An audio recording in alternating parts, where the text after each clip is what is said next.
Hi everybody, I was just going to do a short video about my lighting system. If anyone's interested in buying these V2 luminaires, I've been running these about 2 years now. Very pleased with them, all automatic. Just set them up, let them do their own thing. Excuse the mess in the tank, I've just cleared all the glass off at the back. Quick talk through my tank before we go on to the lights. Now this this is a new tank I got because my last one broke. Now this is on a metal stand,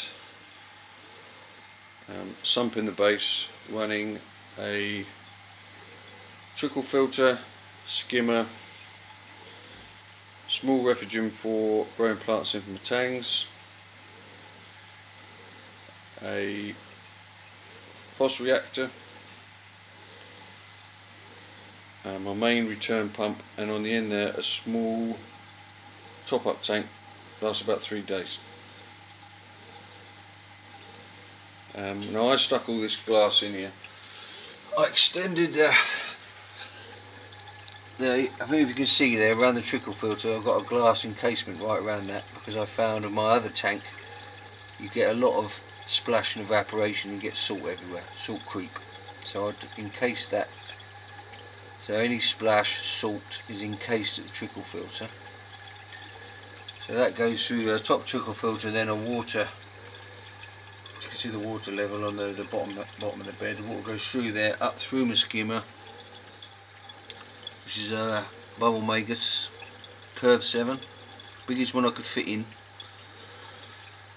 Comes through there, through my refugium, the sand bed.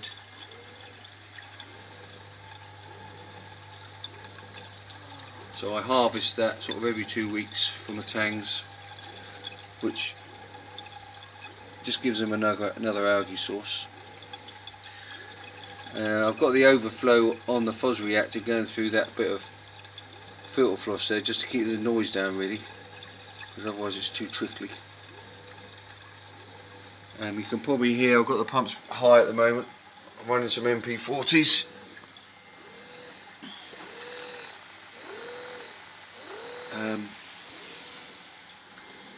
Create lots of water flow. But one of them's got a bit of a rumbly bearing, so when I've got them on max, stirring it up, they're a bit noisy. Right, go on to the lights.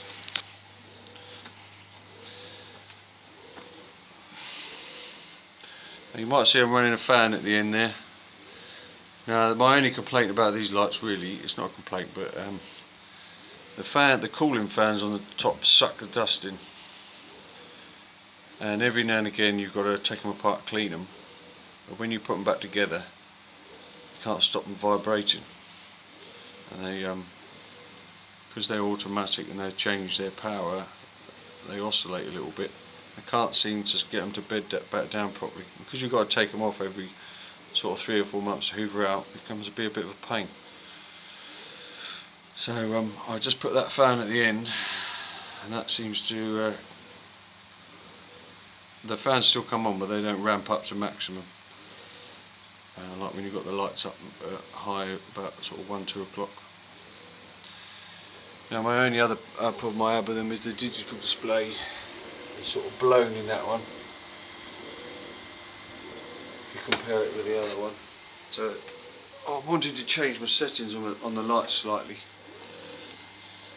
but once you go into the settings it's hard to make sure you've got them both exactly the same.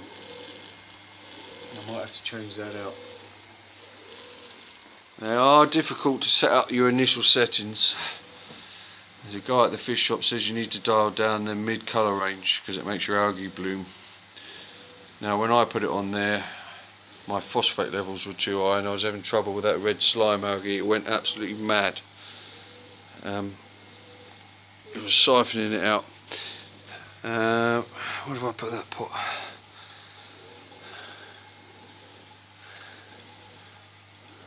I spoke to the chap at the fish shop and he said try this. I've put the pot down somewhere.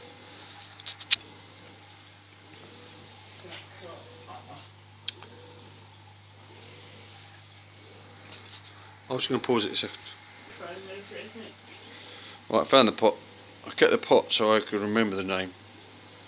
If I can get this to focus. You can get the name of the pot.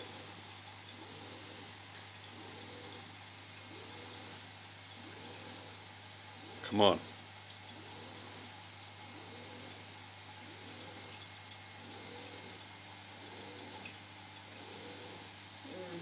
There we go. Now that, bought 2 pots of this for my tank. They're little capsules. You open the capsules up and tip the ingredients inside. They're like little headache tablets, but they're not dissolvable, so you just have to open the capsules up and put them in. I had to put 2 pots in for this tank.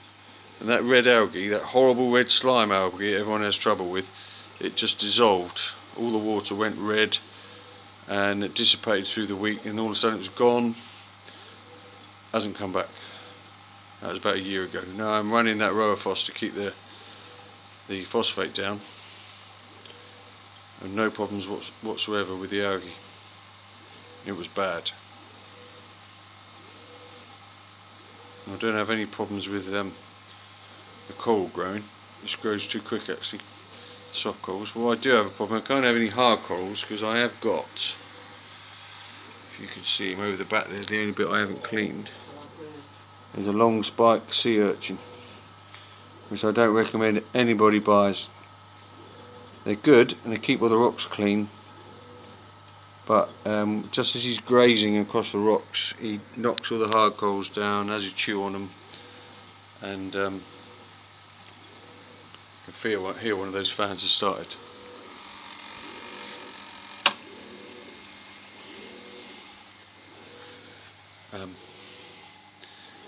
Yeah, if you see the rocks, the idea of the sea urchin is they keep the living rock clean, so it's not overgrown too much by the corallite. If you can see that rock down there that's white, that's one that he's gone over and cleaned all off. So, you know, it's alright having a sea urchin, but I'd go for a short, small, spiky tuxedo one or something like that, but don't go for a long, spiky one. He's had me a couple of times and the spikes hurt a little bit.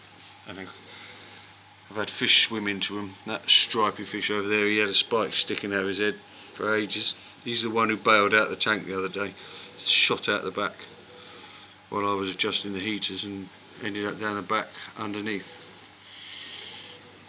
But he's got, you can see his eye there, I wouldn't recommend those fish either, because he's always whacking he shoots up and hits the glass, and he had that pop eye since I've had him. We had 2, but the other one disappeared. I think he went in the anemone. Anyway, so that is a V2 iliumenAir review. Good, expensive, but they do the business. Let me just show you something. Come with a remote control.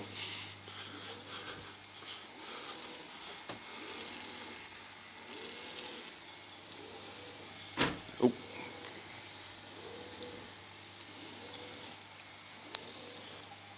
This is the thunderstorm sequence. It's better at night, but it just shows you the blue lighting. But it's only 12 o'clock. So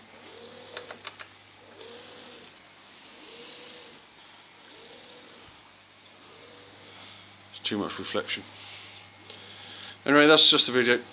Okay, bye.